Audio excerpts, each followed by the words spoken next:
Hi, Todd Dunn here on February 27, 2018.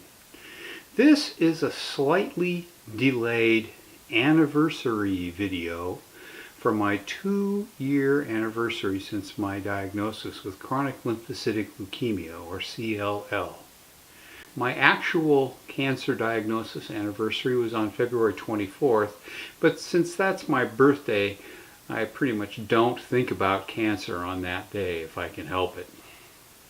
Anyway, I wanted to talk a little bit about where I am 2 years post-diagnosis. So far, my only physical symptom is fatigue, and I'll come back to that a little bit more later. I would like to talk a little bit about my blood work and start that off with a picture of my blood. This is a microscope image of my blood that I took last summer when my white count was about 80,000.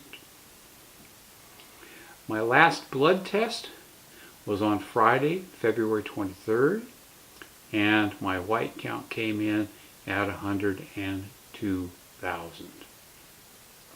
So, the disease, CLL, is progressing nicely. I guess that's about the most friendly way I can put it. I'd rather it wasn't progressing, but it is. On diagnosis, my white count was in the middle 50,000 range, and now 2 years later, it's doubled to just a little bit over 100,000. And you can see it here in this graph of my white count versus time since diagnosis. The line on there is a least squares fit to my white counts using an exponential cell growth curve.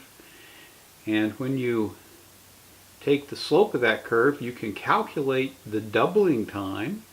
And if you look at my entire history of something like 27 blood tests, my doubling time is about 33 months. However, about 18 months ago, things changed a little, and the rate of increase of my lymphocytes kicked up a little bit, and this diagram shows the last 18 months of data, again with a least squares fit to a cell growth equation, and the doubling time I extract from that is about 27 months. Not a lot different, but it is different. And if you look at the first 6 months post-diagnosis, my white count was actually pretty flat.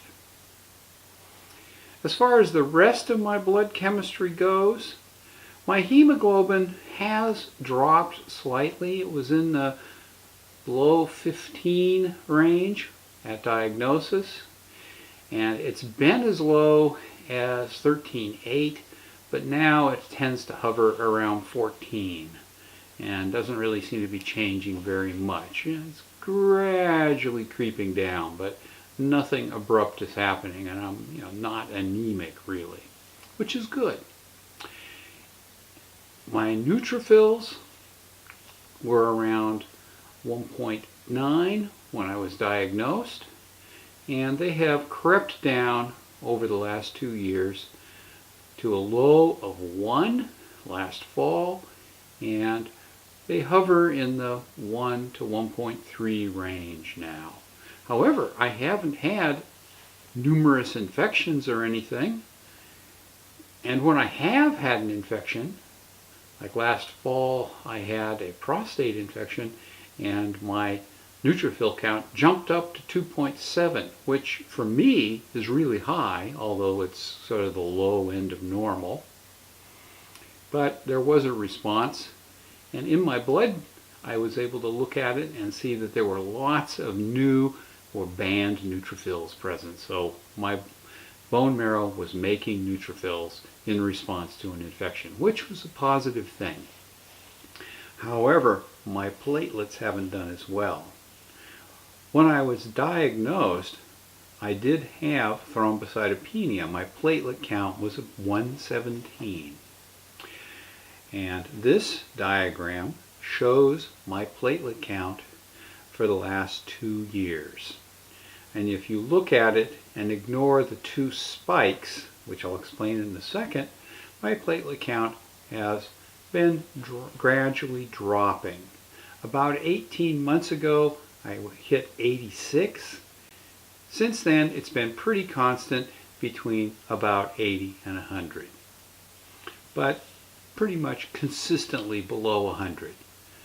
So since I do have an enlarged spleen and a few palpable lymph nodes, that puts me into stage 4. But as my oncologist says, I'm stable stage 4, so there's nothing to worry about. But beyond what I've just said, I haven't really had any significant infections except for the prostate infection, which lingered for about 6 months before it was finally cleared up with some rather potent antibiotics. And the last big spike in my platelet count was coincident with antibiotic therapy. And the previous spike in my platelet count was also coincident with antibiotic therapy. For some reason, when I go on antibiotics, my platelets jump up to the low end of normal. But as soon as I go off, they fall right back down to 85 or so. So, I haven't, however, had any significant bleeding events, although I have had 2 events of petechiae, little red spots forming, on my right foot of all places. No pain or anything associated with it, and the event in both cases lasted less than a week and then went away. And the latest one peaked last Friday and is pretty much cleared up now, only 5 days later. So I think my platelets can apparently take a plunge, but then they recover. So I don't know what's going on with the platelets. I have not had a bone marrow biopsy, so we can't say if it's because my marrow isn't producing enough platelets, although the fact that they jump up when I have antibiotics suggests that my marrow does produce platelets under some circumstances, but we don't know what's going on. Anyway, that brings me to the only real symptom that I've had, and that's fatigue. The first noticeable fatigue happened in April of last year, 2017. I was starting to work on my boat to get it ready to launch in late May, and I put in 4 hours of sanding and masking the cabin top on my boat to get it ready for varnish, and didn't feel bad at all. Went home. The next day I woke up with a horrible backache. My neck was sore, every muscle in my body hurt, and I was just dead to the world for about 3 days. I thought, well, I must have twisted myself or injured my back. But, I got over it and went back to work. But as the spring progressed, I found that after putting in 3 hours or so of work, I was really tired and started to get shaky and felt dizzy. And that time gradually decreased until over the summer of 2017, the fatigue got to the point where I really couldn't do much of anything that took more than 2 hours. So if I took my boat out for 2 hours, at the end of 2 hours, I was done for the day. I'd have to go take a nap and rest and basically just sit for the rest of the day because I was so weak. I was shaky, unstable on my feet, and just felt terrible. That has gradually gotten worse over the course of the winter to the point where now I feel shaky and weak all the time. I'm unstable whenever I get up. That might be partly due to the fact that my blood pressure has been dropping steadily since my diagnosis. At diagnosis, my doctor considered me mildly hypertensive. My systolic blood pressure was in the neighborhood of 135 and diastolic pressure was about 90.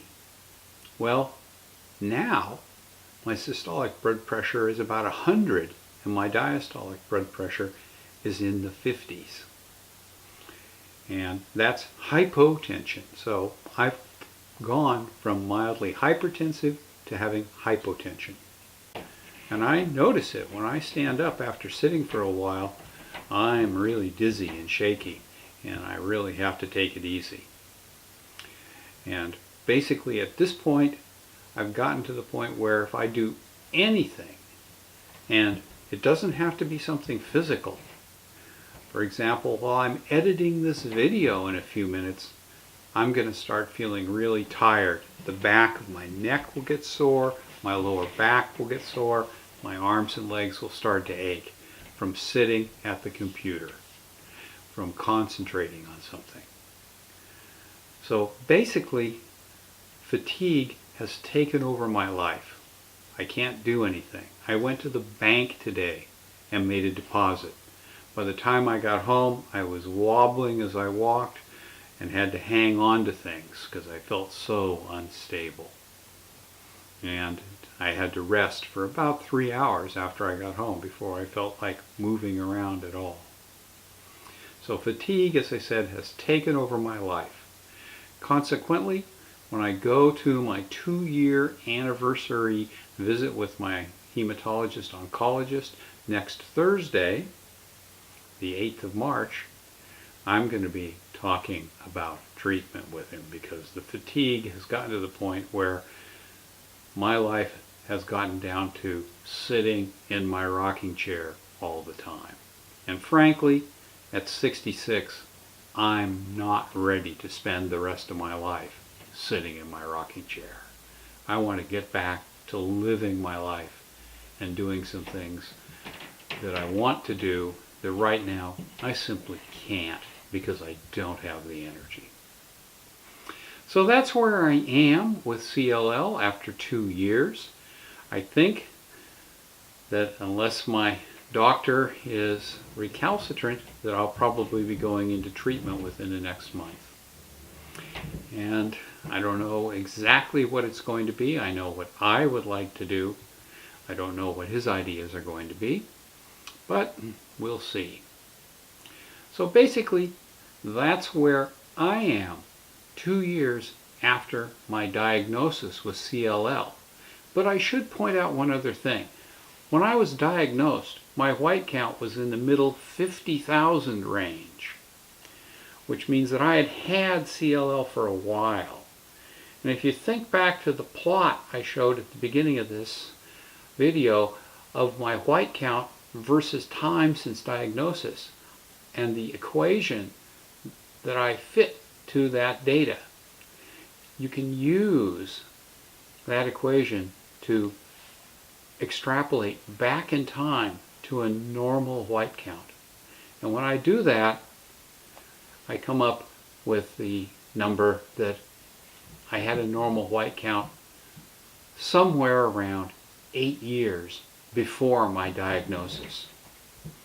So if that extrapolation is right now, at the point where I think I'm looking at treatment, I've had CLL for 10 years, which would be pretty typical for someone with a 13q deletion, which is what my genetics are for CLL, to go prior to treatment. So I don't feel bad about the looming prospect of treatment. I think I'm due, and I just hope that, assuming my doctor agrees with me, that whatever we decide on works and I get my life back.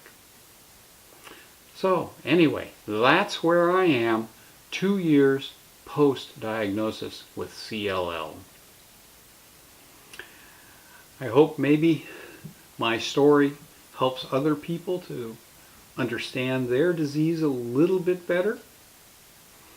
And I hope that perhaps you found watching this video worthwhile. If you did, give me a thumbs up.